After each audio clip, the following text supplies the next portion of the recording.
Welcome everyone to Grape Finance's AMA, which is used to be weekly, is now incidental, but I'm sure will be weekly again at some point. Um, I am here with Luca alias LB, and welcome LB. How are you doing? Welcome. Thanks everyone for listening in and all your questions. There's actually we've got quite a few now. I guess there was also a question Yeah, asked yesterday we do. to remind everybody for some good questions. But being on the road, so it's like in Prague, I had terrible internet. It just cut out like every 5 minutes. Here it's okay though. Oh, really? So this is the You worst. found a cafe or something, Yeah, I have to like or a good hotel. go somewhere. I don't know. There's too many damn Uh, tourists there. It's not right, good. right, right. You keep saying that. I know, And man. by the It's way, it's normally I introduce. Normally I introduce myself first, but my name is Nikki. Most of you know that, and also known as Fiondar. Um, yeah, so there are a lot of tourists in Prague, I hear. But okay. maybe because it's cheap, or what's the reason? And it's pretty, right? It's Prague nice. is a Yeah, pretty it's city very as far as nice. I know. Yeah. It makes sense. It is very nice. It, yeah, I definitely want to go there soon. Like Yeah. probably in a few months, I'll first go to um, Bulgar. How do you say Bulgaria? Bulgari? Is it Bulgari? I'm not sure. Um, Is that a and city? then I'll be in the Balkan. No, it's a country. Belgium? Bulgaria. Oh, Bulgaria. Oh, No, yeah. Bulgaria. Yeah. I'm sorry, I had to translate. Um, so I'll be there in a couple of months, and then I'll be in the Balkans anyway. So I'll probably Mm, travel around. So yeah. I'll definitely hit up Prague. I'll definitely, if you know some places, hit me up. Definitely worth it. Yeah. Yeah. Okay. Cool. Um. Well, you've got a few stories about uh, um, Czechia, East Prague. How did they call it? And we got a lot of questions. So, what should we do first? Questions or story? Yeah. Let's go through the questions, I guess, and then we'll finish off with some recaps. Awesome. By the way, in the live chat, Deja Vu is asking, did LB visit Bulgaria? No, I don't know. I don't think I so. haven't been to No, no, Bulgaria. no, no, no. It's me. It's me who's gonna be in Bulgaria in a couple of months. So it's the other way around. Um. Okay. We start off with a paragraph, which is written by Neatwen. So I'm putting my story mode voice on, I think. No. LB, can we talk about wine, please? The narrative with it until recently was that wine holders would ultimately benefit from Vinium revenue. So many of us embraced a long-term vision with it and accumulated wine despite it not having any utilization. I did that too. Aside from Glacier recently, I for one have done exactly that, based on what was said and have invested in it massively. Okay. Many times in many AMAs, we were reassured that wine holders would ultimately have the last laugh if Vinium turned out to be the success story that it has the potential to be. In the last AMA, though, what emerged was a slightly different and vague story about wine's role in the imminent Vinium public push. Probably the reason for the wine sell-off immediately after. At this point, after all that's been paid and done, and I think I speak for many of us great believers, I would like to know, as specifically in as much detail as possible, how wine will benefit from Vinium's revenue. For example, now we know wine will turn into wine 2.0, but also that staked Vinny will also give you wine 2.0. So the first question that jumps to mind is what percentage of all the wine 2.0 supply will all the wine 1.0 supply comprise of? I think. Will wine 2.0 be equally split between migrated wine and staked Vinny? If not, what are the percentages? What percentage of all Vinium's revenue will go to the Wine 1.0 supply, assuming all of it is migrated to Wine 2.0? And ultimately, we are all investors, and deserve as much clarity as possible. And while we know that things can change rapidly in DeFi, we are a great little community. I do agree. So we should be as clear and transparent with each other as possible. I agree on that as well. Thank you in advance. Still a great believer and still hodling my wine bags. Yeah, well, that's a very genuine story and genuine question for clarity. I think yeah, I'm sorry. First of all, from myself, Neatwine, I'm sorry that last time was a little vague. Then um, I didn't perceive it as such. Like for me, it felt kind of clear, but I can fully understand that it would come across as vague. So, Yeah, LB, would you try and give clarity here? yeah. Thanks, Ian. Because I that would mean, help. yeah. Last time it was more just initial discussion of what we can do, what we're going to do, roughly. And obviously we'll bring out like prior to it actually going, we'll bring out like a proper detailed plan of, okay, this is exactly the ratios of everything that's going to break down. Um, but obviously, the initial thing about wine, the initial purpose of wine was obviously seigniorage rights to grape emissions. But we've evolved since the seigniorage days into uh, a different project now, where obviously we can't just print grape out of thin air forever, and we're moving now into proper DeFi, I would say, which is actually provides a real service. But that means that we obviously need to change what wine is, and wine was always meant to be a share of the ecosystem, and therefore it will be a share of the ecosystem for the future, which is Vinium. Um, and the so initially, anyway, uh, wine will transition into Vinium, the Vini token. So all wine holders will get, at least initially as well, 100% of the share of Vinium revenue, because they'll be the only ones that have the Vini token in the initial stage. And there will be the problem though that we have is, if you want Vinium to actually produce revenue that can be shared, we need a token that incentivize people to provide liquidity to the platform. Um, so it's in other words, we can either just keep wine as it is now, and they get all the share of Vinium revenue, but the revenue would be, it's very minimal now, obviously, because there's no token to incentivize people to actually provide liquidity.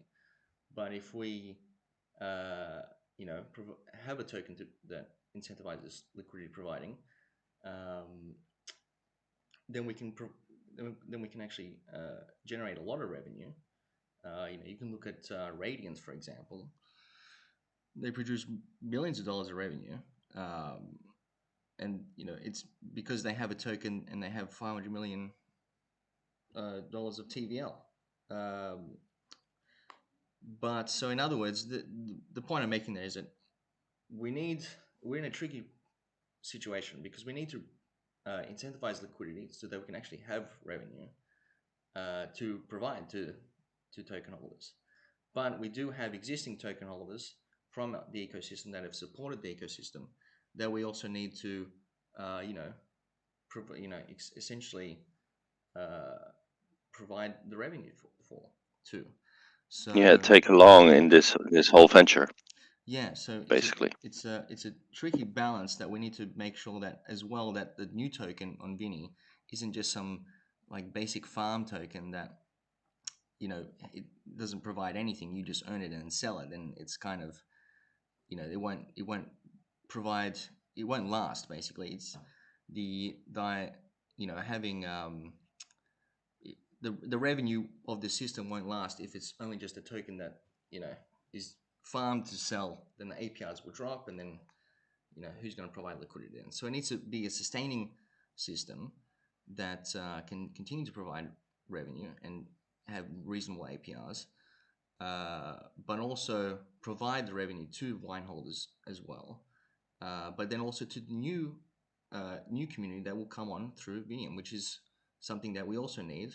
So it benefits wine holders in that um, we can then provide more revenue. In other words, otherwise, right now we can do it right now, but we have like we've generated like $100, $200 in the last months, and it's it's not really either you're going to get a large share of nothing, or a not a small share but a reasonably large share of a lot more, in other words, is the point.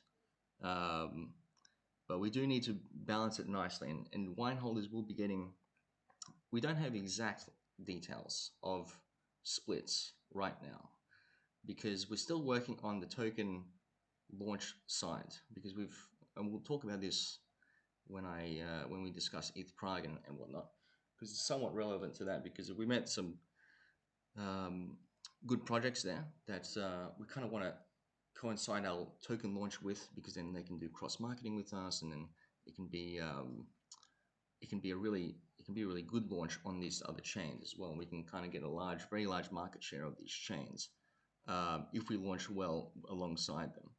So the tokenomics side will come with that launch once those details are finalized. So I don't have exact, percentages of splits, but I'm very open to wine holders uh, giving suggestions on what you would think would be a fair split. Keep in mind though that we do need, like if we just do a one-to-one migration and then there's no more, you know, Vini or Wine 2.0 that gets emitted for Vini, then well, there's no incentives for the new platform, and then there's no revenue for Vini for Wine 2.0 anyway. So we need to benefit the wine holders uh, very well in the beginning, especially because you'll be getting 100% of the share of the token initially, and the emissions will be low anyway, is the idea. But we still do need some emissions so that new people can provide liquidity to the platform, so that Wine 2.0 holders can actually get really good revenue. Um, so I'm very open to do, and I would actually like if you give me some suggestions on what you would think would be a fair split, a fair sort of migration for Wine to, Wine 2.0.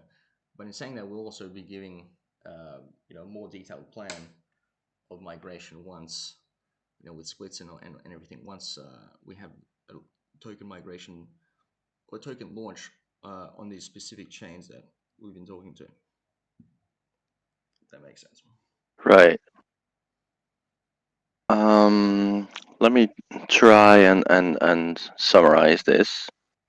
So what you laid out first was kind of the issues with the revenue so far, and the fact that it actually, you can only spend things once. And then you move on towards saying, yeah, if we're using wine as a share and we basically send money that way, or send revenue that way, then we can't send that same revenue somewhere else. So and something needs to be used as an incentive or as a thank you. And basically we're talking here about the Vini token, and either wine as it is or wine in the new version, wine 2.0. And then you're saying, well, I don't really know yet how this is going to pan out, but I'm going to be detailed about that before I'm actually going to do it. Mm-hmm. And I don't really know the percentages yet. But I can fully understand that that is fake. That sounds fake, because even if you can't really yet say the percentages, or um, yeah, or be exact about it, you can state your intentions. And what I felt that we had done last time was that it was quite clear about it, well, at least there was more clarity about what the intentions were, as in one of the tokens between Wine and Vinium, or Wine 2.0 and Vinium, one of the tokens would be um, uh, a share and would receive some of the other, and then uh, one of those tokens would be used as revenue or would be propped up. Yeah, Like, and there would be, I think there would also be something like a claiming system or airdrops of direct revenue. Something like that seemed to be the case last time. I felt like if you hold an amount of those tokens, then you have you get so many stables. I thought it was, but maybe I'm remembering I it wrong. mean that hasn't Um, changed. Like for what I said last time, it hasn't yeah, changed. yeah. But Exactly. you know, So maybe it's and that is maybe the thing. Like it's logical for you in your mind to build upon what you've already said and then say new things.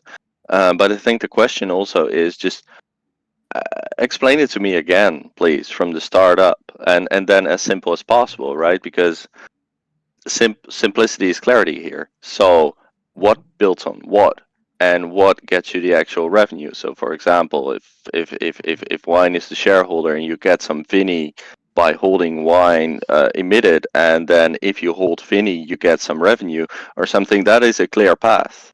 And if you just buy Vinny or buy wine, then you're in, or whatever, something like that. Yeah, Could yeah, you do that? Could you paint that yeah, picture? yeah. Well, it's what I was planning is basing it off similar to level finance. You essentially have two tokens.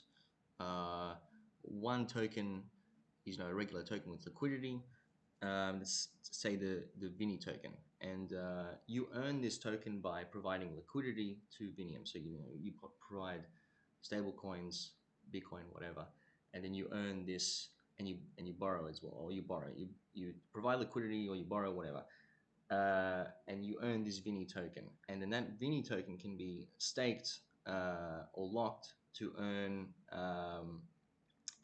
the revenue share token, which then can be redeemed directly for stable coins, for Bitcoin, etc. And that revenue share token is what will be Wine 2.0 essentially.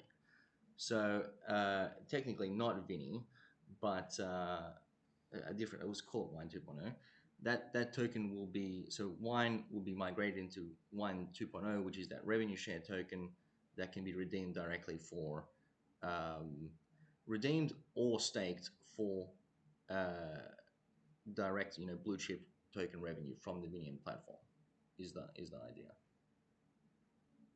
Yeah, yeah. So you you you you um if you hold wine 2.0, you can either stake that and then just receive some of the revenue, or you can sell it to receive more of the revenue. And that's not a sell as in over an Yeah, LP, but it's a redeeming. yeah, So it's a sort of it a burn mint burns. idea, but Yeah, it's not a mint. Yeah, it yeah, yeah, burns and then you get more. So either you get it all at once, you get more, or you stake it and you get a little. So wine is your share, and that's a beautiful system still. And Vinny in itself, you can stake Vinny to get wine, and you get Vinny by using the platform. mm-hmm, So by basically borrowing money or lending money or mm-hmm, both, mm-hmm. right? Yeah, yeah, that's Yeah. correct. Okay. That's the thing. And then, is there also a way to sell your Vinny, or is the only Yeah, purpose of Vinny is to get wine? yeah, yeah. I mean, There's there also. will be an LP for Vini token. There's no LP for the Wine 2.0. It's just a redemption, Mhm. burn redemption system. But the Vini token will have a normal LP that can be sold or bought. Right. So there'll be an LP for Vinny where you can buy or sell, and if you stake your excuse me, if you stake your Vinny, you get some wine, which you Hmm. can then either stake or redeem. Hmm. Yeah, yeah. That's the point. So if you already have wine, which is the situation of the OP, which was Deja Vu, if I'm not mistaken, because I'm on a different page now, um, then the situation for him would be if you hold your wine, you just get revenue directly if you stake it, or you get more revenues if you redeem it. You don't necessarily get Vinny then. Yeah. But and then his other point was, but hey, in this version, wine is no longer fully limited because that was the point. Like there was only ever 100k wine, and it would never be more. So that is then ended. That is no longer the case. However, that doesn't mean that wine becomes way less valuable or whatever. It just means that um, eventually more people will have wine because they're staking Vinny. Yeah, well, we're likely we'll keep it still fixed supply, um, All right. a low This fixed is also supply, good information. but Yeah. you know, yeah, so there will be very small emissions for this token over several years, but it likely still Right. keep a fixed supply like 100,000, something like that. Um, you know, because I still think that's a good thing. Right. So the supply isn't really changing, and then will there be a system? Because at some point you want to, you want to allocate more wine for Finny stakers. Um, is that then the wine that is redeemed that you're going to reuse for that, or where's the wine coming from? What do you mean? What I mean is um,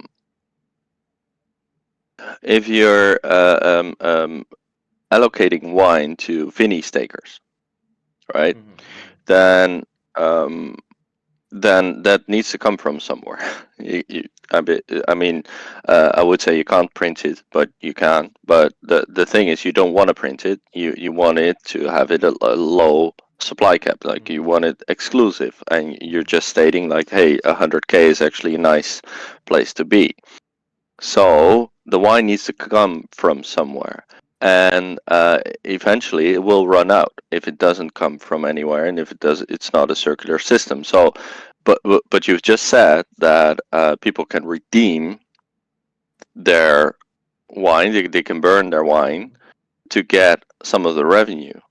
Um, and my question is then: are we taking the amount of wine burned as wine that can be printed and re-emitted? Yes, yes, Or indeed. are we taking that wine just So okay? that So is in that way, it will stay the same supply. yeah. That's It then the doesn't. case. So It's a similar. I think GMD or GND has like a similar. It's a fixed supply um, token, but with emissions, and then they have redemptions and whatnot. That's also burn the supply. Um, yeah, but then that burn is obviously not the current supply, so that you can then mint that supply again for emissions. yeah. So for whatever reason, you've decided that you wanted like 20k of wine, and you're very happy because you're now have 20% of the entire wine supply. Um, then essentially that does mean that even in the new system, you will always have at least 20% of the entire supply if you keep that. You will have, Like yeah, a it's not fixed changing. yeah, a Yeah, fixed ownership of the shares. Yeah. yeah, yeah. So that is good to know, I think. For most people, like, hey, I'm not buying into a deflationary token, and I think for Deja Vu, it sounded a bit like, hey, where wine becomes maybe a deflationary token. Um, all right, that was a different. It wasn't. Maybe it wasn't Deja Vu. Oh, I'm sorry. It was Nidwen. I was talking with Deja Vu about Bulgaria. I'm sorry. I got confused. So it sounded for Nidwen like, hey, it sounds like I'm holding a deflationary token all of a sudden. Well, it always was supposed to be a very limited token, and maybe that was the sell-off. I'm not sure what caused the sell-off. That could be anything really. I'm sorry to see that too. Like I'm holding I think like 500 mine by heart. I haven't looked at it for a white for a long time. Like Yeah, that sucks. Like if it goes to a third of the price, but shit happens. Um, but yeah, I think if you're a long believer in what we're going to do and what will happen, then definitely don't you don't have to be scared that wine will all of a sudden become sort of a deflationary token and that it will be moved into something useless. Actually, wine, as we just reiterated, will remain the token that gets you the direct revenue. And the Vinny token will allow you to get some wine, and the Vinny token will be the reward token. But Mm. even though the Vinny token will allow you to get some wine, it will not allow you to get more wine than the max supply, which may or may not be 100k. 100k is a nice amount, but you still have to decide Mm. upon that, right? Yeah, yeah. I Abhi? mean, the number isn't that important, but 100K something that does sound nice, nice round number. Yeah, that's what we have right now. So I was just sticking to that. Um, okay, awesome. I also want to state I've stated it many times before, but I still want to do it again because I see some good names in here. If anyone feels like they want to join in to the AMA or they have a question or whatever, state it in the live chat, and I'll see it there. You can also raise your hand in the audience, but since I'm reading off of questions, I might not see that. But maybe LB will see it and notify me. But our AMA is always open for interruptions like that. I mean, it's nice if people come on stage and ask their questions. So just want to state that. Even about this whole story, if you just heard this story and you thought, what chaos? I don't understand shit of it. Then please come on stage and ask your questions for clarification or whatever. I hope it is clear now, and that we've given some trust and that people now understand where we're at. Moving to the next question. Wow, this first question took half an hour, almost. I hope the other ones will take less. um, all right. And the next questions are smaller, so that should help. And this first question was very important. Okay, Peter Flea is asking, "Hi, fam. Hope you're well. In the Solera press, total LP tokens are 18 million, about 8k US. I have 1.8 million LP tokens, about 1k. So you got an eighth. That's a lot, man. From most compounds, so do I have a tenth? Wait, one. Oh well. Do I have a tenth? Being It's a compounding lot. every day. Yeah, but he said about 1k, so I went 1K. from Yeah. 8k to 1k. Yeah, so I thought you have an eighth, but okay. Been compounding every day. Would this mean many peeps have left? Because I can't possibly have that much. Can I? Thanks. uh, Seems you do actually have that much, but well, I mean, I'm not sure. We have to. You'd have to show me some screenshots or something. I think P the Fleet has actually. Uh, I think we've actually discussed this on in Telegram together, but yeah, I'm pretty sure. With the presses, obviously, when you compound, it's not like a node where you just you get more potential uh, um, tokens. In the presses, the compounds give you a bonus, and then they give you they allow you to stay in the pool longer, so that you can earn more fees from other people. But compounding doesn't necessarily give you um, like double your money or whatever. Like if you put in 10, 10 LP tokens and you compound to 100, you don't necessarily have 100 LP tokens because those LP tokens technically they have to come from somewhere. They have to come from other people's fees, the claim or the deposit fees in the pool. In the press, the you have the on the dashboard you have the remaining shares and the pending shares that will show you exactly how much LP you have available to you. essentially how much you have remaining, and then how much you have available to claim right now. So that's where you should look at. The compounding is allows you to stay in the pool longer, so that you can not get kicked out and continue to earn, the claim and the claim and deposit fees from everyone else. But I think I've actually talked to Phil about this in DMs on Telegram. Pretty sure. All right. Then I'm gonna leave it at that because he can DM you if you want to. All right. Then moving up to Jeju Fu saying, "LB, what you got cooking for us?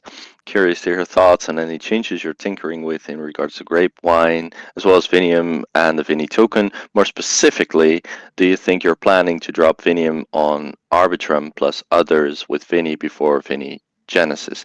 I think that last question stands because the first Mm. ones have been answered basically. Unless you still want to say something about any of that. Yeah, yeah. I mean, we'll discuss when we talk about the conferences and whatnot. But we're looking to. I'll probably launch on Arbitrum even without a token initially, just to have it there, and so we can implement some of the cross chain stuff uh, as a test run there, basically. But we also want to look into doing a token launch alongside a launch of several one of these chains that we want to go on as well, with the support of the chain as well, which is kind of the idea, so that we can get really good market share there, basically. All right, good. So probably you're gonna launch before you're gonna launch the Fini token there. That's a clear answer and a good one too. Okay. Joe ALWS is saying, I've been out of the loop since the emissions were still on. Had full faith, so didn't bat an eye during bear market. Now I'm back, and I'm curious what direction should we anticipate. Only noticed that taking profits is prompted with a warning.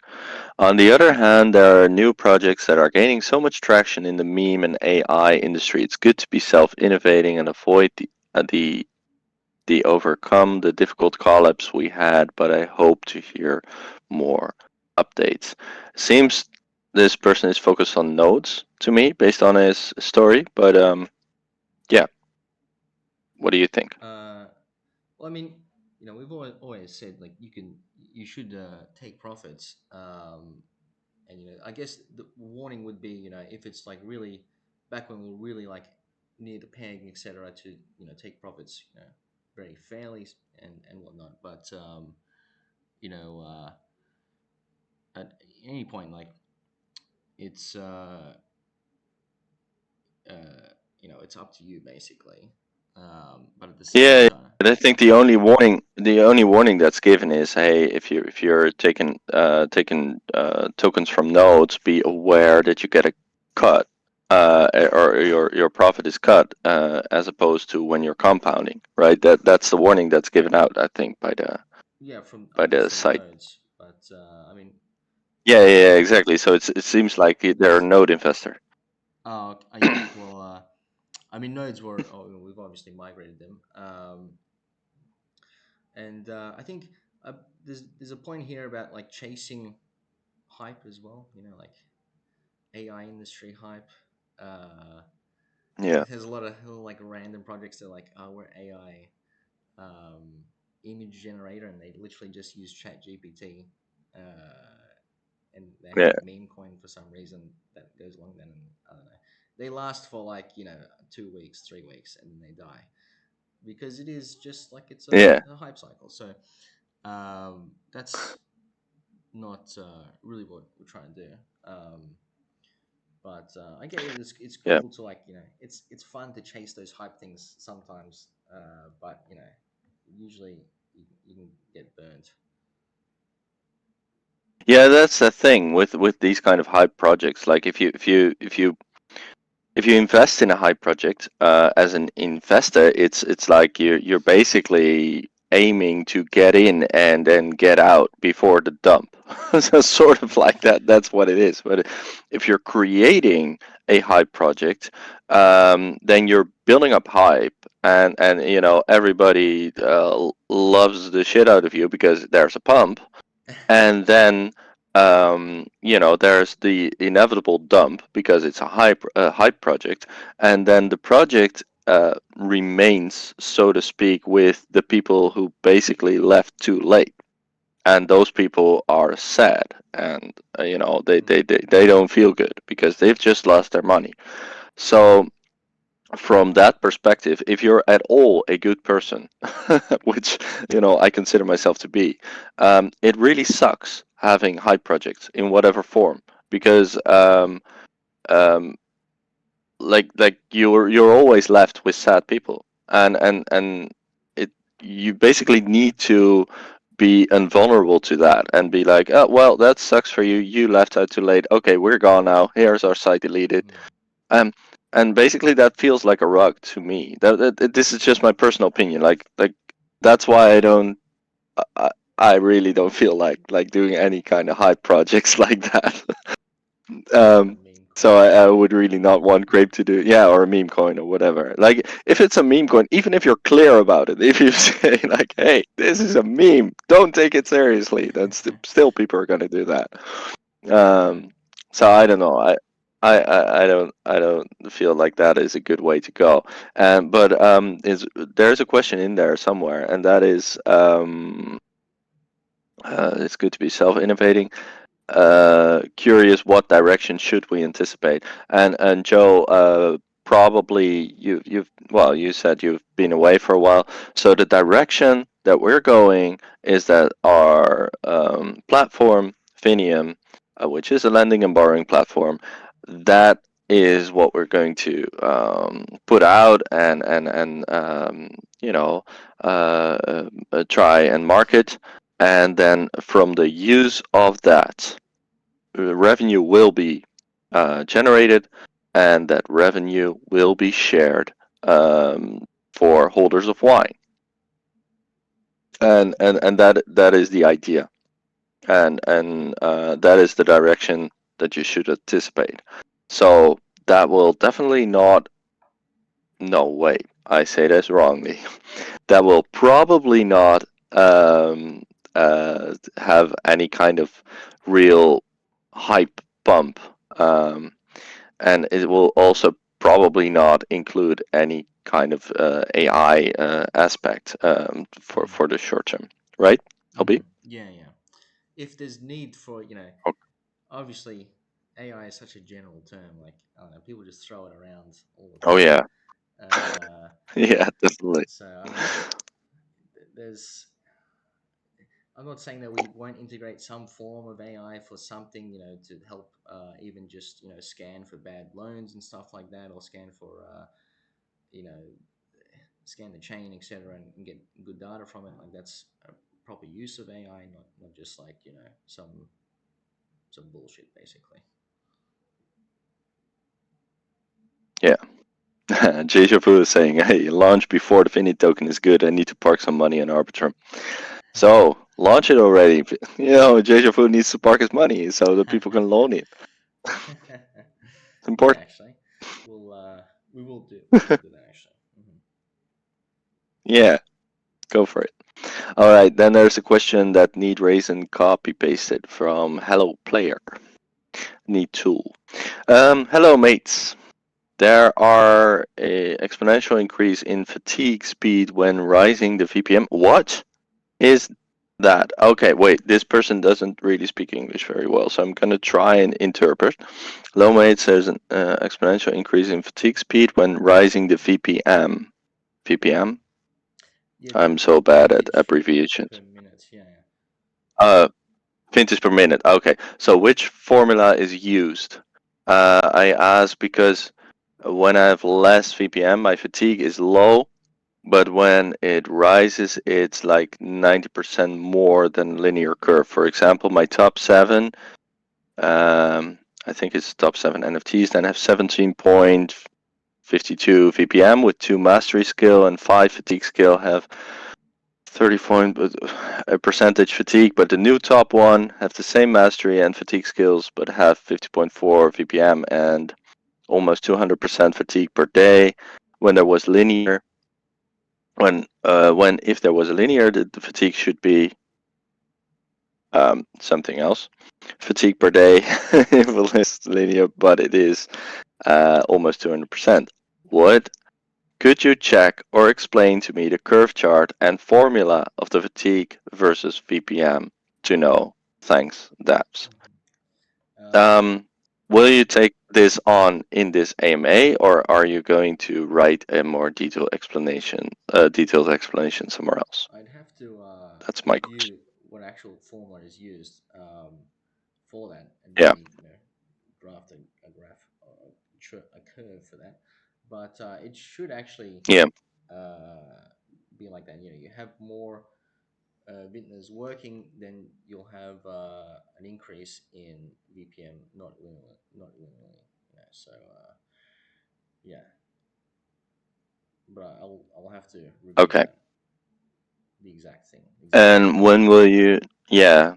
So when will you provide this curve or this formula for this person, and where will you share it? Well, I'll Because add it to the I docs. reckon they want an answer. Yeah, yeah. I'll Yeah. add it to the docs, Okay. and I can O- tag Hello Player as Okay. So you'll add it to the docs and tag hello player, and then they'll know. Good. And then it'll be in the docs. So that's good. well. Jeju is saying, I still love MIM. Now that it is LO's first omnistable. I'm so bad at abbreviations. What is LO? I'm pretty sure talking about layer zero, the Oh, layer zero's yeah, first omnistable. Yeah, okay. Layer zero's first omnistable. Any plans to include that in Vinium's cross-chain launches? Like, are we gonna still use MIM? That's basically the question. I like Mim too, but Me they too. I don't know we've had some problems on like Chainlink contacted me saying the AVAX feed for Mim is not really stable. So that's why we've depreciated the Xscrape lending, because we kind of have to rely on Mim for both lending and borrowing there, and for Xscrape as well. And that feed isn't really stable, so that we can't really use that. So that's kind of the problem with Mim, is that on some chains liquidity is good, like on ETH, obviously liquidity is really good there. Um, I think Arbitrum maybe, but on other chains the liquidity is just terrible, and it's a liability if we add it there. So we may add it Yep. here and there, but um, you know, pending liquidity, and if it's not a liability basically. Yeah. Yeah, that's kind of the thing. Like, of course, you can like the principle of a token, and with MIM, it's so nice that it is entirely uh, generated on chain, right? Mm-hmm. The whole point is that it's an over collateralized stable, and it's not some company somewhere that holds Mm-hmm. dollars or whatever. It's just it's all uh, on-chain tokens that provide the value, and that's what I really love about MIM, because you can just look into it, just look at the contract and understand all of it. Is there's nothing hidden there, but the principle isn't everything, right? It needs to be used enough to be viable, and yeah, as you say, it shouldn't be the liability of not being able to liquidate over it. Mm-hmm. um, Yeah, and so yeah, then we maybe should not be entirely principled on that and just go with other staples sometimes. mm-hmm. Um, Dominican investor also the need reason is copying this too. Dominican investor is asking, has the free spins for NFT holders ended and I'm no longer receiving any?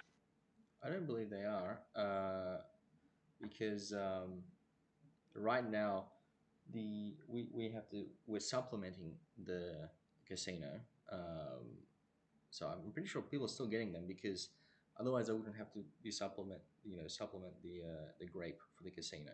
um, Hmm. so I'm pretty sure people still get them. They should. All right, all right. Then if not Dominican investor, then please just make a ticket Yeah. and we'll solve it that way. Okay. Big Wappuccino has got a story that has 5 upvotes, so that's must be really important. I'm going to read it now. What can be done to reassure grape and wine holders for the future of the project? Like me, I imagine most just held or had nodes and are finding the streams to create revenue in the protocol increasingly more complex to execute, and with such a variety of tokenomics, there's a lack of combined efforts in one sole entity. Also, the original memo when Vinium was proposed, as I understand it, was that it would take a backseat to the Grape ecosystem with focus on its roadmap being more of a side feature. Now I believe wine holders will have to exchange their wine for some Vini coin, which requires migration. We are not in a position for, and I'm not even sure where Grape even stands. The community is what we all enjoyed here. It's past tense. I'm sorry for that. And some clarity in direction is needed in order to reestablish one once more. Thanks.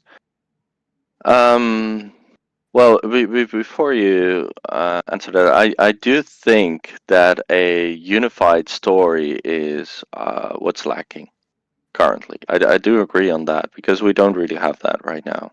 And we have been building on top of layers and layers and layers, and now the story can be kind of convoluted. So I get that. The clarity is required. That's also what that first story was about, right? There needs to be clarity.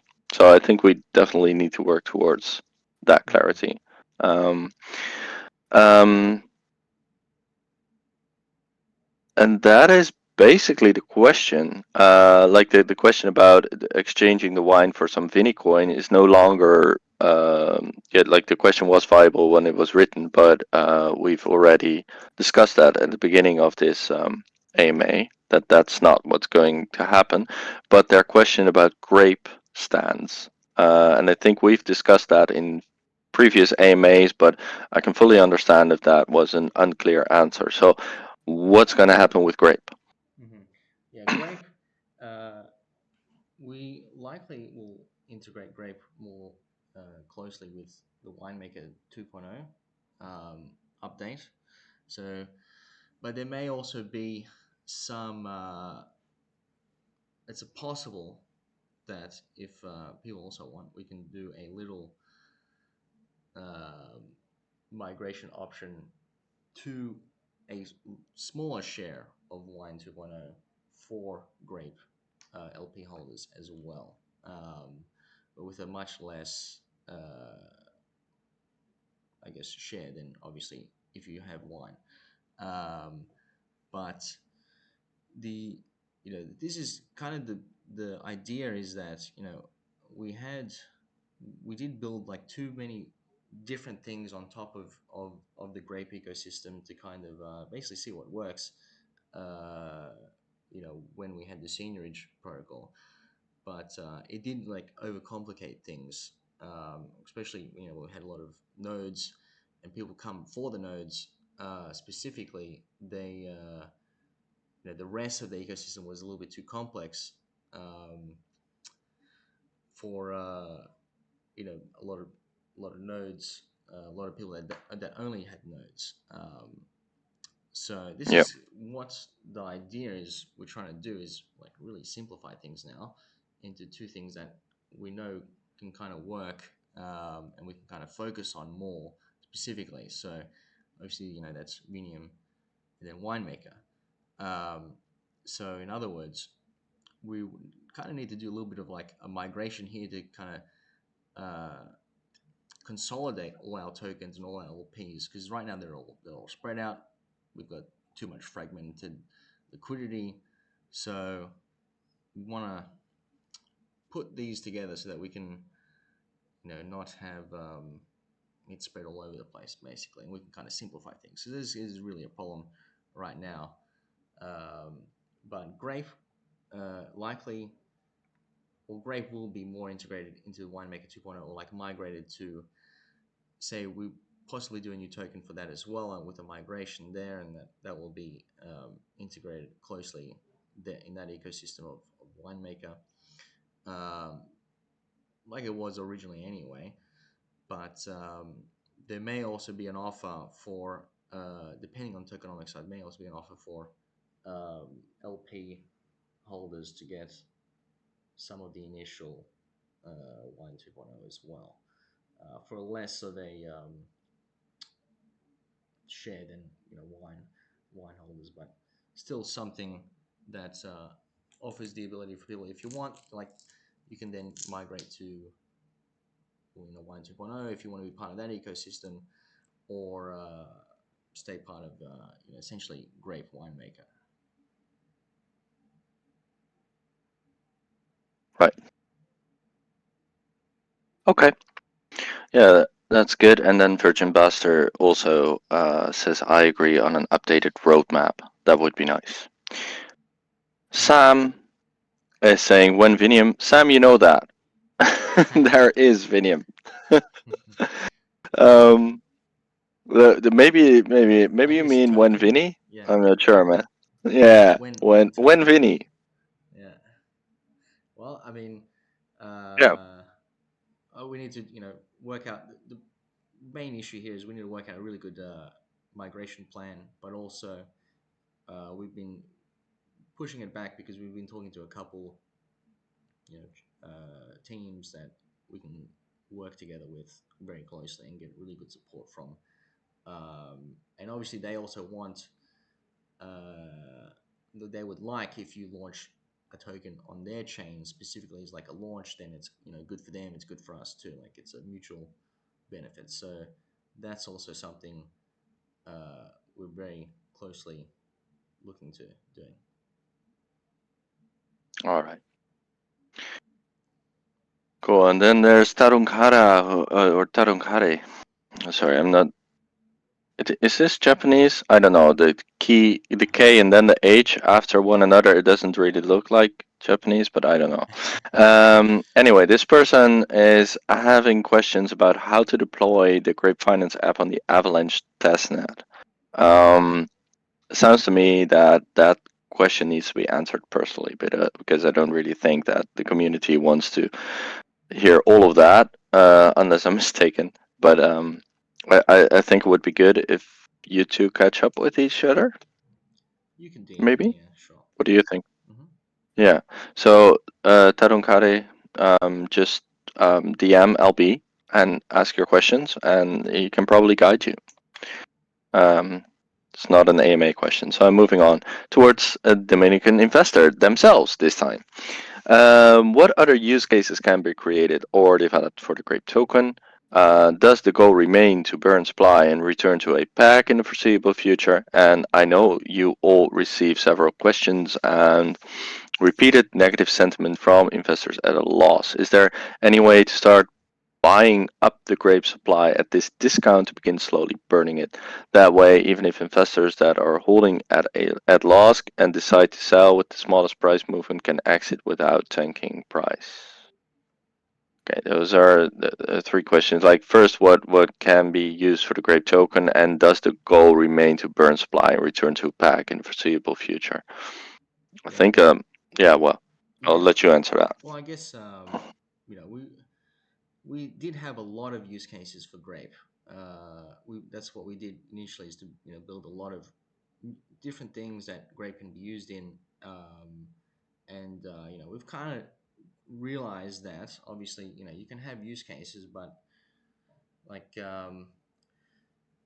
people need to really use the use case for it to actually have people need to still buy the token for it to actually keep a price, regardless of use case, even though the use case can technically incentivize buying of it, but it needs to outweigh any selling pressure. So especially if you have a seniorage protocol where it's minting new tokens all the time as well, it's very difficult to balance. So in other words, Grape, but it's good to the point is that it's good to have like one or two really good use cases that you can focus on for a specific token, rather than a lot of other little things, like 10 random little things. So in other words, Grape will be more integrated to winemaker as part of like a game, the game ecosystem basically, and so we can focus heavily onto that. um, and therefore give, a better use case there where people, more incentivized to, purchase the token, burn it, etc. But at the same time, uh, we may also do a migration there to consolidate, vintage, raisin, and grape too, because there's too many. We've learned that there's too many things. There's too complex for people to understand and to then utilize, and then then you really have like you limit how much you can grow, and you limit your user base basically. So we want to make it very simple. Um, but Yeah, and in that vying for simplicity, there is basically going to be an end to the Grape token, in as much of an ethical way as possible. So basically, giving the people who are holding the Grape tokens, it's still something for their token, which is, yeah, that's the idea, right? If I yeah, get it right, but then Grape will be phased out, yeah. like It's the not. Grape token will be We phased out. we're not designed like we're not planning to make a peg system again, because Yeah, it's not gonna last. It's because the point again is like everybody wants to return the peg, but they actually don't want to return the peg. They want to be above peg so that you can continue to mint the token and yeah. earn the token. But then how do you keep that going forever? Basically, we uh, we did very well, and we tried a lot of things, and we did very well to see, like, experiment and see how we can do this. But it's still uh, it's like a perpetual motion machine, if you can say then, can you create energy out of nothing forever? And it's I don't know. Yeah, that's a point. Like in essence, the only way that Grape, like that a seniors protocol can keep printing is if people do not sell, right? Or at least if enough people do not sell, and that is yeah, essentially it would yeah, it's based on continuous faith or the continuation of faith. Um, and that's hard to keep up always. Like we kept it up for a long, long time, I think, and that is great. But now now we're moving towards faith in a more tangible thing, which is the Vinium platform. The other question is basically about how to exit Grape, and maybe he's basically pointing down a plan for to slowly buy some grapes so that people can exit without tanking the price. Um, that doesn't sound like a very, to me, it sounds like a, I understand the idea, but doesn't sound like a very, um, I don't know, clear path to doing that. Is better, I think, to have some sort of a redeeming system, Hmm. right? And I think you're moving towards sort of a redemption system. Hmm. Yeah, yeah. I mean, you can Yeah. obviously, there is an LP you can sell now, but if we just provide extra liquidity, we may as well just do a redemption. It'd be better for everyone and for us. Yeah. Yeah. Okay. So there will be some sort of a redemption, and that will definitely not tank the price because the redemption is set at some point, right? Hmm. At the point where it is created, there will be a sort of a, like, whether it will be wine 2.0 or whatever you'll be getting for your grape, that will be set, and Hmm. then there will no longer be trading over the LP, or at least not incentivized by us. Hmm. So you can just use that redemption system then. Chenko is asking, is there any realistic time frame on deploying GLP Curve 3 as collaterals? Also, Vinium on Arbitrum, and what's being developed for winemaker Yeah. Vinium on Arbitrum will come in the next two soon. weeks.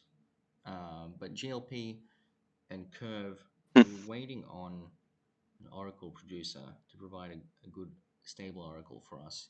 We're talking to Redstone about that. So That is pending kind of that deal, but do want to get that up and going, and that we may also just launch that on Vinium as well. To be honest, because GLP and Co I mean on Arbitrum, I mean GLP and Co on Arbitrum is more utilized than on Avalanche right now, and that also is helps with the price feeds as well if you have more liquidity and more utilization basically, because then it's more stable.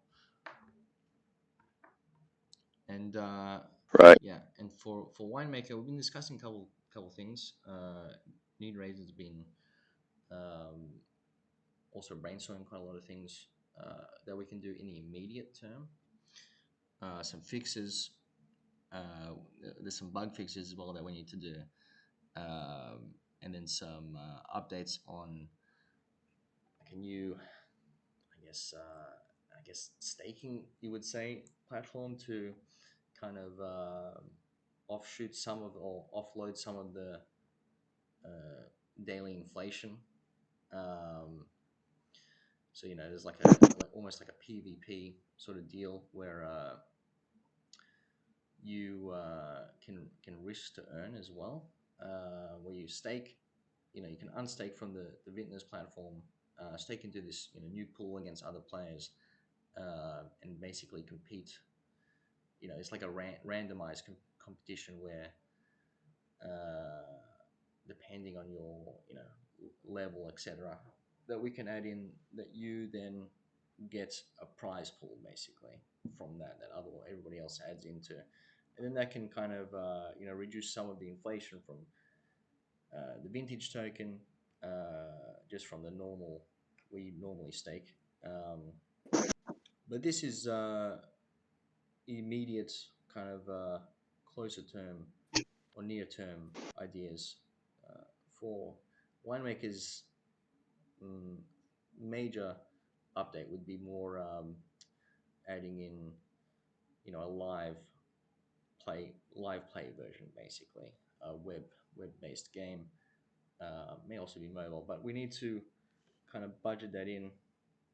So in the immediate term, we need to do a couple of smaller things, try some things out, and also need to work on generating a little bit more of a revenue from that sort of game, so it can actually support development for it, but also maybe add in some new uh, rewards that aren't a native token, basically. So like AVAX and whatnot, which would be really nice, I think. But Do you have That would be really nice. Do you have any idea when you're moving forward with this? Because I mean, if you're deploying Vinium within 2 weeks, you're probably focused on that. yeah, so So immediate when focus. would you be moving forward with Winemaker? Yeah, immediate focus is definitely Vinium, because that's I guess the pressing project, and also has the quickest runway to revenue, basically. So that will come first, and Yeah. once that's launched on at least you know Arbitrum, and maybe work out some deals with these layer twos, then winemaker will come will be a focus once Vinium is at least not necessarily the tokens launch, but at least it's more stable on a couple of chains in the next month, etc. So I mean, unfortunately, we don't have as many resources to focus on multiple uh, things at once. So we do need to go in stages, but in the immediate term, we can do a couple of small things for winemaker as well to um, that don't require too much time. So that's kind of what we're looking to do. A couple of small things before we focus really on developing like a live play game, which would take some time plus some development costs there. But immediate term is we'll do a couple small Well, there. things, couple bug fixes, possibly a new staking pool, because they don't require too much time per se. Okay. Well, there's There are a couple of questions already about give us a roadmap, and Moonbeam 6 is saying that again, like please give us a roadmap. Yeah, So I guess this tunes into that, right? yeah, Um, yeah. what are your plans for a roadmap? When do you think there could be a roadmap, and who's gonna make it? Well, I mean, I'll make a roadmap, obviously, but because the roadmap will be Cool. essentially winemaker and then Vinium is two roadmaps, and we roughly have a roadmap for Vinium, but it's Yeah. needs some updating, um, and then winemaker needs a like a full roadmap essentially, and then part of that is any sort of migration plan. So they will probably do the Vinium Okay. roadmap initially first, in a short term, and then winemaker once we have more of an idea of exactly how we're going to do a live version. But then the immediate things that we're also going to do as well, which we haven't finalized. So um, I have to work on that basically, but shortly. Cool. Cool. Go for it. If Anavi has what are the plans for the wine token, I think that has been discussed. Like the wine token is going to be the main share token for revenue from Vinium. Um, Need Raisin is asking if you had a friend that was interested in investing within the Grape ecosystem, how would you recommend they would get started? Well, let's say if they're just an investor and looking for the long-term view, I would say get wine. If they like to, play around with money, I would say use Vinium. And if they like games, I would say use Winemaker. Right? That's nice. I think Any additions to that? that I mean it makes the most sense. Like you should play around with the apps that we have basically. With Vinium and winemaker. Hmm. You should play around and see what you like basically, because they're two very different sides of crypto or DeFi, you could say. Yeah, So. Um, yeah, and a lot of DeFi people don't really like playing, play their own games. But then a lot of DeFi people, a lot of game people don't like experimenting with DeFi side. So you have to find what you like. yeah. Yeah, true. For for example, I'm not a big on winemaker, but I really like, the whole idea of Vinium and how to play around with that. And if anyone has any questions on that, I mean, start with the videos that I made on that. They're still on the Grape Finance YouTube. There's a whole series on Vinium and how you can use it. And if there are any questions after watching those videos, then please ask them because then the videos have been incomplete. But so far, I haven't had any, so I'm assuming that the videos are They're quite good. complete, Yeah. and that will give you yeah, a really good start as to what to do with Finium. There's one caveat though, and that is that when I made those videos, it was still possible to um, get the grape seniorage was still Hmm. effectively running and was still sort of had a future. And I think in the last one, I'm like, hey, this is how we can boost grape, get above pack again, and then basically loan into oblivion. I thought that was a great idea. I still do, but we're not going that way anymore. So I think maybe the last fit or the last two fits or Hmm. so need to be disregarded. Hmm. Other than that, go for it. Um, Need Raisin, do you think any partnerships may be beneficial to the winemaker game? Um, do you want to get into this now, or do you want to, you know, touch on that when you were telling about ETH Prague? ETH Prime mainly was discussing about Vinium sort of side of things, um, Okay, but so there's obviously any project is very good, like benefits from partnerships basically. Obviously, they have to be good partnerships and they have to make sense and provide some sort of mutual benefit between both projects. But you know, any partnership can be very beneficial. So obviously, with the winemaker, I think we'd more look to doing partnerships with possibly other games, uh, and I don't know, it depends as well, because there's possibly some integrations you can do with maybe non-game DeFi projects as well. Um, but I think it would make the most sense with NFT projects as well. You can do like cross promotions there, or like cross, you know, integrate their NFT into the game, and they can, have have some bonus NFTs for, players of the game, etc. Things like that are definitely beneficial uh, for fun, even for entertainment, even, which is good when you Yeah, yeah, actually yeah. have the idea to have fun. Definitely, that is the idea. Before I continue, I would like to say, Dirko Z, you send a voice message. I'm not going to listen to it right now because I'm in the AMA, so I have no idea what it's about. But it seems to be a reply to someone else.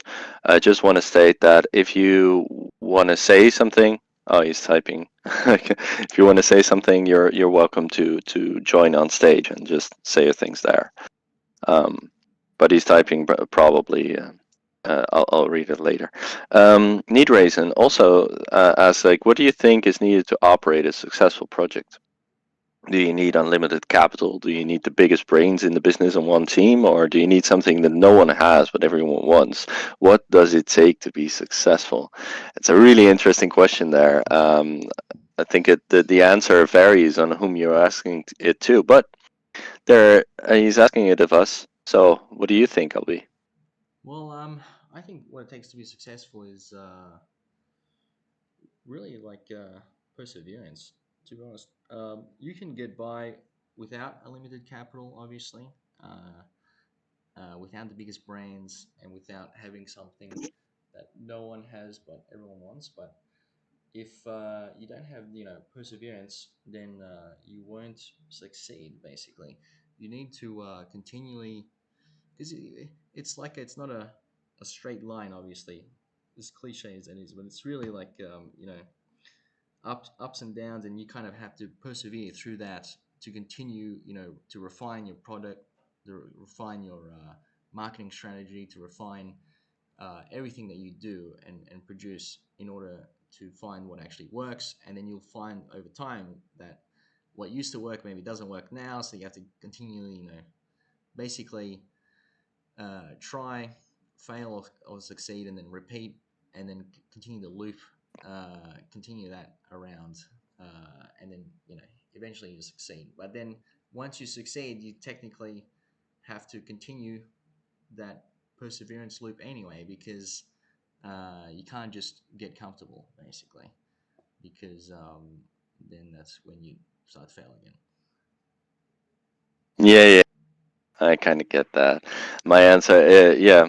I understand also that you would state perseverance as that is what is definitely needed here in the position of Grape Finance and Vinium. Like we're going through a bear market. Let's persevere and just keep on being there and keep on innovating while this whole thing doesn't really make money, but at least we're doing something, right? Um, for me personally, I would say what is most required to be successful is to be uh, uh, well genuine, basically, and be be be real as to, hey, this is what I promised, and like either I'm keeping my promise or I'm explaining exactly why I'm not able to, stuff like that. Like don't go from this way to that way without and basically ignoring what you said before. Like I see a lot of projects where that happens, or actually I hear of them and then look into to their Discord and see, oh yeah, yeah, that's exactly what they're doing. And then people lose faith because, hey, you're basically not being trusted on your words. um, Trustworthy. You're basically not being trustworthy. And I think the other thing that's really important is to keep an open mind and a critical mind, and to Mm. be able to communicate all of that. Like, um, it's good to be an to have an open mind because that m- makes you innovate and makes you question things and makes you curious about, hey, how can we use this or how can we use that, and keep a critical mind also towards your own ideas, and kill your darlings there, like if it's a bad idea, don't use it, but also towards each other. I mean, with the first question here in this very AMA, I think I've been quite critical of your answer, and I think that has clarified things. And my being critical has allowed you to give a better answer. And I think that is part of being successful. Like if I were just to defer to your answer and say, "Oh yeah, yeah, yeah, well, you're the developer. You're saying something, so we all need to, praise LB and just move on." I think it would have been worse. Would have been less good. Yeah, So yeah, be critical and be open, and then just try and make the best thing that you can genuinely. That would be for me. That is important for success. yeah. Um, Critical thoughts are definitely a big one. People can get too yeah, tunnel vision, like narrow sighted, and then you kind of lose. You can lose sight of what people actually want, what your community actually wants, or what your normal product, or, like what your customers want, which is essentially the only thing that really matters if you have a project, or a product, is the people that are going to interact with it, or buy it or whatever. So and you can get, yeah, if you don't have critical thought, then you can get lost there. yeah, exactly. Um, I see by now, by the way, Dirk has removed his message, so I'm never gonna hear it ever. I'm so sorry. I don't know. Maybe it's good this way. He's also stopped typing, so I think it's okay. Then we got our last question of this, like of the prepared questions, and that's good because we're in 1 hour and 20 minutes. Um, that's Mofo Vivo, who's asking any thoughts on how to support and add utility for vintage. Right now, the main way is to just sell half to make LP. If winemaker game is going to be a main focus moving forward, as discussed in the previous AMA, then it seems like it would be helpful to find more uses for it. Apologies, my within the game or elsewhere. Can we offer incentives again for the top 10 or 20 winemakers? Vintage, raisins, Vinny token, Grape swag. Hmm. Thanks to LB and the team for all that you do. This has overall been a fun and educational project to be a part of since the golden age of the Tombs Fork era. Yeah, awesome, man. Uh, Thanks for that, anyway. Well, winemakers, kind of your thing. So, Hmm. what do you think? Yeah, yeah. So it's kind of the idea that would talk that I discussed just previously about winemaker. That there's a couple immediate term things that we can do to kind of stave off some inflation, like a think about a PVP staking pool. So that would basically people would have to unstake from the uh, the the main pool where you earn vintage and it mints it there, and sort of almost risk to earn basically in a PvP sense. But that can incentivize some good competition. There can be other prizes there as well, which is kind of the idea. Um, and we can possibly burn some as well there. But I think the what we kind of want to do as well is make it a little bit more competitive based. That's why we didn't have the leaderboards, and I would like to do um, the competitions that we did before. The people seem to really like them. It increased the engagement of the game too. So that's definitely something that we'll bring back as well. So I mean, there's a couple of things we also need to fix some ongoing bugs which are kind of annoying and ruin the detract from the experience, you could say. But one thing I also wanted to do, but is a little tricky, is dual staking in the Enoteca, but that needs to be worked out still. But that would be cool. Or we can possibly distribute, because I'm talking about Glacier rewards, and then also uh, Raisin rewards at the same time for the same LP, but that we may need to distribute it another way. But that's something also looking into in the immediate term. All right.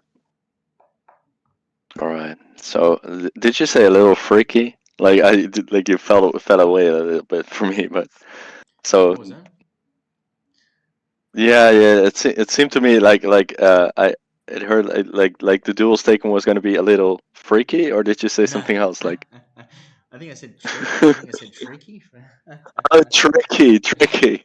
I caught it wrong. I was like, what is it going to be freaky? What the hell? Gonna get freaky in here. All right. It's gonna be a little tricky. All right. Good going. Right. Then we need live update date on Google Earth with a feed with a little grape showing LB's current position. That's what Neat Grape's saying. I think you're a bit too much of a private person to do that, but maybe per country or something. um, Neat Grape got a bounce. Thanks for the AMA. Uh, gotta ping wine voters for the input. And JJ Fu is saying, I would be open to a non binding vote. I want to leave the ultimate discretion to LP because it would honestly slightly worry the goals of some wine holders may not align completely with LP's current losses. But their opinion is important. Are there still plans for airdrop for those current users of Vinium? My loan interest hurts my wallet. Um, Like airdrop yeah, Vinium well, to early users. Is that the idea? I mean, that will be something we will be doing. Yeah, the Vini yeah, token, right? okay. Not the share token. Yeah, not the revenue and not the share token because the share token gets the revenue. Okay. Loan interest hurts your wallet. Then I mean, the whole point of loaning is that you have something else that you want to hold more. That should go up. So I don't know. It shouldn't hurt. Like I recently took a nice via Vinium. I took a nice short on the fall of BTC and ETH that recently Nice, happened. I nice, mean, yeah, I got like I think a 10% gain or something. decent. So it Yeah, was good. I was nice. happy with it. Yeah. Um, okay. Yeah, I'm a terrible trader, by the way. So the fact that I saw it, I was like, yeah, this is going down. It's definitely going down. I'm going to short. I'm going to use Vinium for it. And it actually fell. So I was so proud. Like, yeah, I got it. Nice. Okay. It's also because, right, the U.S. Treasury is gonna, fill their Yeah, coffers in the yeah, coming time. So, there's just a very, very high chance that the dollar is gonna appreciate in value as opposed to any other investment. So even right now, there's a bit of a pump to BTC and ETH, and I'm not trusting it for 1 cent. I'm also already seeing bearish divergence. yeah. Like I'm just waiting to enter a short. Just I'm not sure I'm gonna do it right now, but I'm probably gonna enter a short there. But that's just me, not financial advice. I am a nurse. Don't Yeah. don't do this. Okay. So um okay. Hey. Um okay, but I would say a non-binding vote is a bit of a fallacy because if you're doing a vote, thank you, Al. If you're doing a vote, then people will have the idea like, hey, this is what the majority wants. And then if you're not following up on what the majority wants, that's not a good look. So I think it would be good to have advice and to gather Yes. advice. And I think LP is just you've just asked for that. Like, hey, give me advice, give me your ideas, give me your thoughts. Mm. Do that. But let's not have a vote because I think if you're having a vote, you should follow up on the vote. There's Mm-hmm. Mm-hmm. simply Yes. don't have a vote and not follow it. That's not good. I mean, last time I've seen that happening. No, that's not the last time, but the biggest time I've seen that happening was actually about the Netherlands. We were voting whether we wanted Ukraine as part of the EU, I think it was, and then the Netherlands voted, like the people voted against, and then the government was like, yeah, okay, well, we're taking this vote because we kind of have to, but we're now moving forwards towards doing it anyway at some later time, and and yeah, we'll probably not ask for a vote again. Like, what? Why? Well, by now Ukraine is a whole different story, but back then it was like, what? What? Like, don't. Anyway, um, okay, and then the last question I think would be, oh yeah, Jishuvu is willing to give me help when I'm traveling to Bulgaria. I'm very thankful for that. His partner or his girlfriend, Mm, my wife is Bulgarian. Yeah, awesome. nice. Yeah, because I actually need to do something in Bulgaria. I need to import vehicles there. Mm. And so yeah, any help from a local who actually can read the script because I cannot read that language. I can nothing. There are some of those Balkan languages that are fine. Like for example, if you look at Romanian, for example, Mm-hmm. Mm-hmm. Romanian is so close to Latin Mm. that I can Yeah, yeah. basically read like 80% of it because I've had Latin in school, so I can decipher it. Nice, But nice. Bulgarian is it's a different script, so I have no clue, no idea. It's based on Russian, and Yeah. I would like to learn Russian, but I've not done so yet. Anyway, the last question is DJ01 is asking, how hard is it to create your own oracle? That's, I think, an interesting question to end with. Yeah, well, it's really based on how decentralized and resistant to attack you want it to be. You can make one very easily that can just read off a centralized price feed that you have. You just have on some database somewhere. Like you, because it would have to come from off the chain basically, or it technically doesn't have to. It can be from an LP, I guess, but it's very open to attack then, unless you have some sort of circuit breaker or something like that, or like you fix the price. But essentially, the idea is you can make one easily. That's very centralized and probably not very secure. Um, but just by like, okay, here's the contract, here's the Oracle contract, and this is the price. Like you set the price even. It's funny because there's this lending protocol on Ethereum by Sifu. Sure most people would know him. Um, and he's got his own tokens there, like like the Sifu coin or whatever. And obviously, it's like a random coin that doesn't Oh, have. that's Sifu, Yeah, yeah, like the Wonderland Sifu. yeah, yeah. That Mm, that one, yeah. right, Michael. Yeah, but yeah, he's added his own coin there, and obviously it's just like a random coin with low liquidity. So he's basically created an oracle for that, and it's a fixed, like he gives the price, like he sets the price of the oracle. So it's extremely centralized and kind of a risk. If he can manipulate the price, or if someone gets access to the key, like the dev key to that, whoever, the owner of that contract, then they can manipulate that price very easily. I'm So Yeah, but I'm sure Michael would never do that. He's a very trustworthy person. Right. That's what we all know him for. yeah.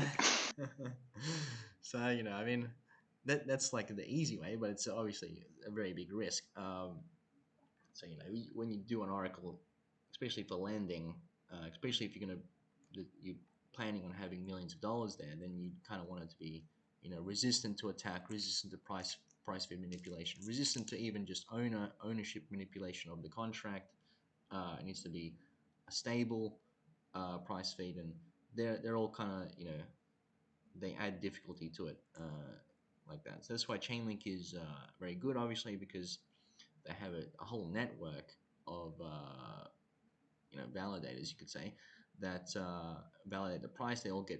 They'll maybe have different prices, uh, but then they combine them together, and then you can get like a more of a stable price. But they have a whole network for this, so that's their solution, and it's not really a simple solution, but it does give very good price manipulation protection, and very good price feeds that are stable, and that's kind of the deal there. But it depends what you want, really. Yeah, I think that's a pretty good answer. So basically, it's simple to do, but it's hard to do well. Yeah, that's it. Yeah. Yeah. Okay. That gets us to the end of all the questions, which is good because we're over 90 minutes in. Um, but we've promised to say something about the conferences that you've been to, in particular ETH Prague. Hmm. So, what do you got? Yeah, well, I went to It's Prague. It was actually a really good event. Even Vitalik was there, which is pretty cool. He did a couple speeches there, a Definitely. couple talks there. It was actually really cool. Um, yeah, there I met quite a few good projects. Like I met, ZK Sync. So ZK Sync is one of the chains that we're obviously want to go on. So I met with them directly with their BD team as well, the business development team. So we're in direct contact with them to get some sort of launch strategy there, alongside them, alongside their marketing help basically as well. Um, the issue that we're waiting there for, that we've discussed, is ZK Sync does not have any Chainlink feeds right now, and something I talked to Chainlink directly as well. They have said they are implementing them, but I don't know, they haven't given a direct time frame right now. They say like in a month roughly they'll have some price feeds on ZK Sync, and then we can launch there, because we can't launch without that, obviously. But at least we've made some good contact there, because we didn't have a BD contact with ZK Sync, but now we do. So we're in direct contact there, which is really nice. But then also met with Starknet as well. It's a layer two on Ethereum, and I think the layer twos on Ethereum will be kind of the where most of the TVL will move, rather than specific layer ones. I think, because I think Ethereum is the number one by far, as the most secure, obviously, as well, because it is number one. And But it's obviously very expensive. So you have the layer twos then that can can make it much cheaper. But these layer twos, they have incredible amounts of funding behind them, and that's inclusive of ecosystem funding, which is really good for projects that want to launch on these chains. And the thing is that these layer twos are all competing with each other, so they definitely want projects to launch on their chain. So it's a win-win for us as well to make direct contact with these teams. So also we talk to Starknet. They have BD contact there, so we're likely going to launch on their chain as well with support from them, and also Mantle, which is another layer two, which I've already had a meeting with as well, which I met there as well. But they are also very. They haven't launched the mainnet yet, but they're close to doing. I think in a month or two. So we'll also launch there, and they're wanting to um, work very closely with us, which is really good, on launching on their chain and launching a token on their chain too for lending. They already have integration with Layer Zero for cross chain side. I actually have a meeting later today with Layer Zero to discuss that sort of discuss how we can implement the cross chain messaging for the lending. as well as the token being, from its launch being an OFT token, which is what they have as their cross-chain token, basically, is what BTCB is. Um, and basically, you can move that token across chains very easily without having to have liquidity there. It's basically like a mint and burn sort of deal, just using their messaging Nice. app. So I made some really good contact with some really good teams, and the thing I found is that you know everybody's very receptive to working with everybody else in this industry. You you realize you go to these events, they may be big, but they're actually pretty small. Like there's actually not that many people that are in this Yeah. industry, especially in the middle of a bear market. Add that to it, but you know. A lot of people are there's actually not that many people in the industry. I know it's kind of funny, but it's good for us then that we can that we're here, which I enjoy being in this industry anyway. But Hmm. it's we can make really good connections very easily. Everybody's really receptive to working with one another, especially these layer twos coming up.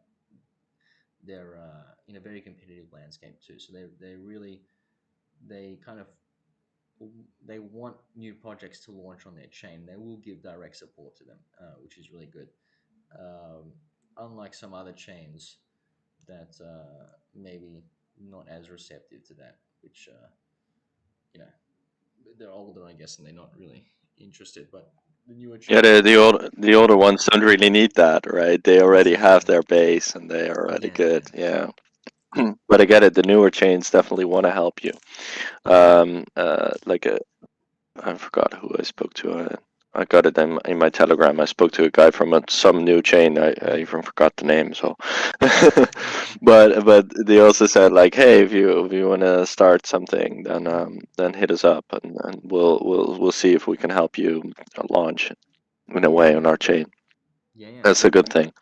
Also, and talking about different projects right now, this is a great thing to hear actually that you're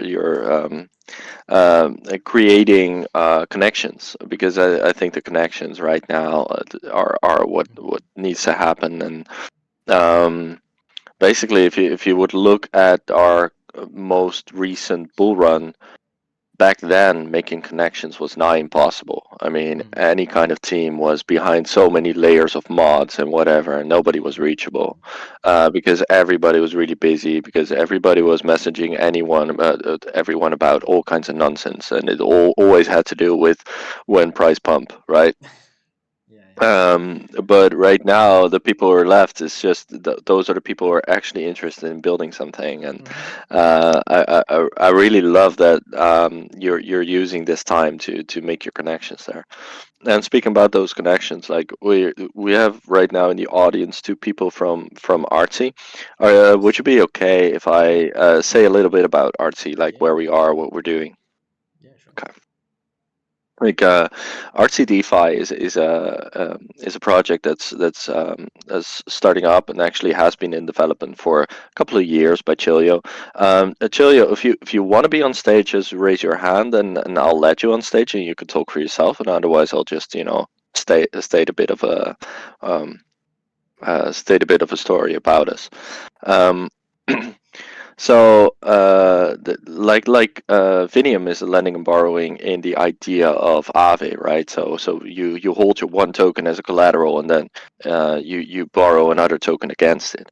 Artsy has a similar thing coming, which is basically you hold not a token as collateral, but well, a token essentially, but an NFT as collateral, and then using the NFT as collateral, there will be loans between one and the other person. So basically, if you hold an NFT that is worth one ETH, then and you're saying, okay, well, I would like to loan from you because I have a token that's worth one ETH, and then I say, okay, well, I'm okay with lending you 700 in stables against your NFT that's worth 1 ETH, and I'm okay with lending it to you for a month, and this is the interest that I want for that. And then you say, all right, let's do that. And either you pay back that loan, or you lose your NFT. And if then in the meantime your NFT devaluates, that's my problem, right? Mhm.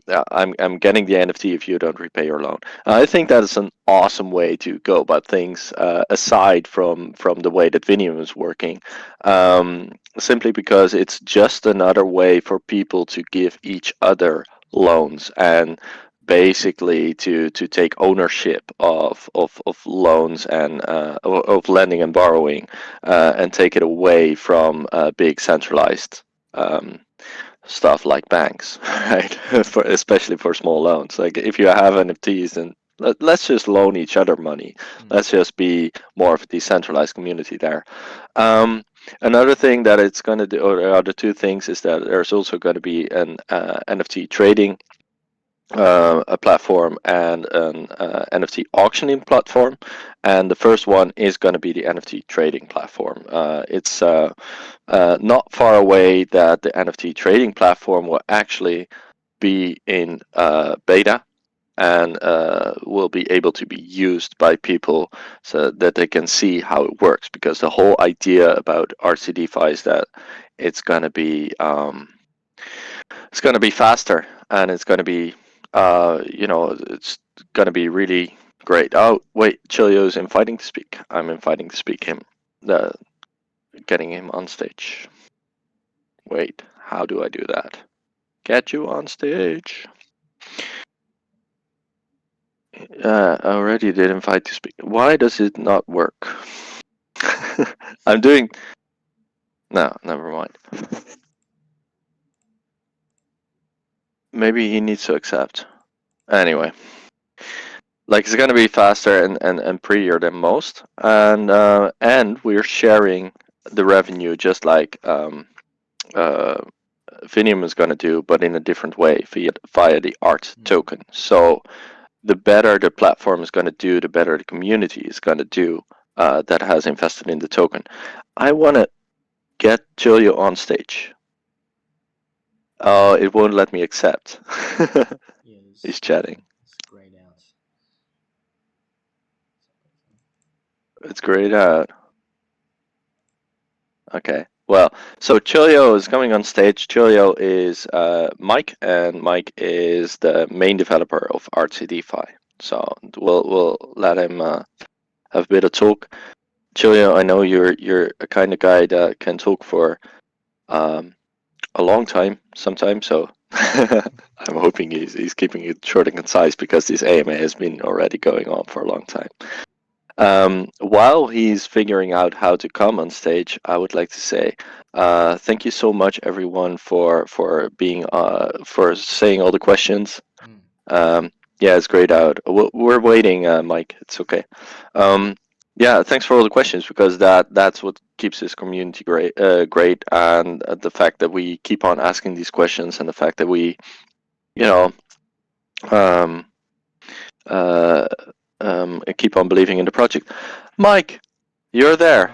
Hi. Hello. What's up, man? So I had to turn my phone and like angle just right so that I could get in between the header and the accept button. So stupid. Discord, eh? I'm glad you managed. Yeah. Yeah, I was listening for the majority of the AMA. I know it's been going a long time because I literally drove, picked up my son, spent time with my kids, and drove back. And I just got home, and you guys are still going. So. I know, right? It's way longer than I would like to, but sometimes there's just a lot of questions. Yeah. Gotta go with that. And Yeah, I just heard Archie mention, so I wanted to hop in. Um, what was the original question, or what brought it up? none, I brought it up. Like I was saying, like, hey, we're at the end of the AMA. Maybe we can say something about artsy. So basically, I just wanted to give the basic story about Artsy DeFi, And since, well, you're on stage now, so maybe you would like to give a quick recap of what Artsy is and what the vision is. And then will end the AMA after. Yeah, so I mean, Artsy's gone through a ton of different iterations. I'm not going to go through all of them, but essentially, what happened is I unlocked the keys behind how to index the chain, and so the scope of the project grew like exponentially when that happened.